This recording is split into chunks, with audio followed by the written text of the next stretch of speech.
à à đợi khóc thế nhỉ.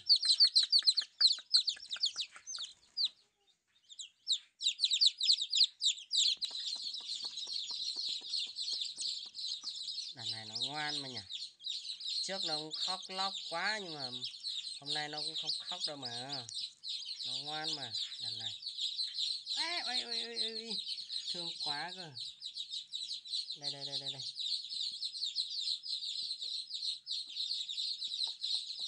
Đây này đây này.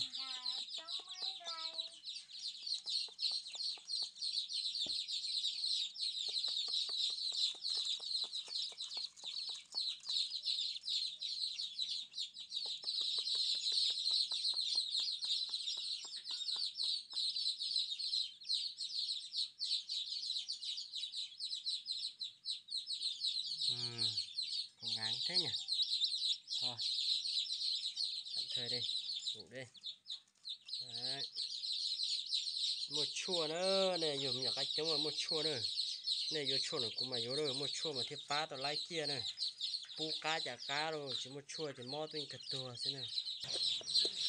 Đó phải có thuốc nha mọi người nha.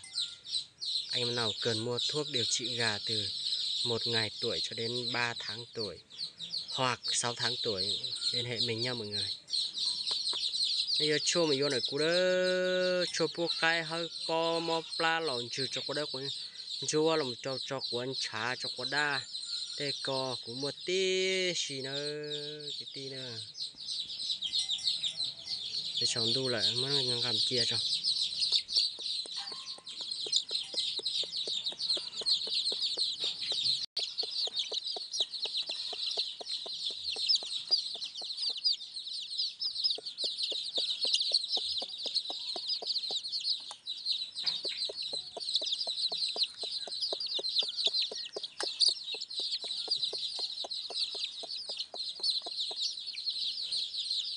Ăn thế thôi, dừng lại, stop.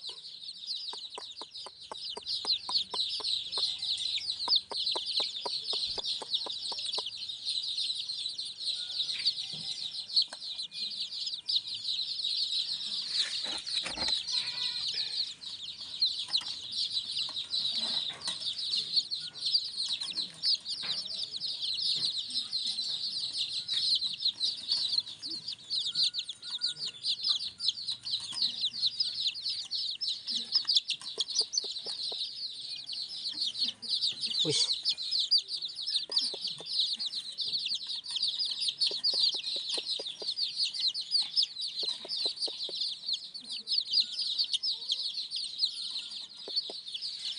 Nói chung nó là thay mẹ nó này sai nữa.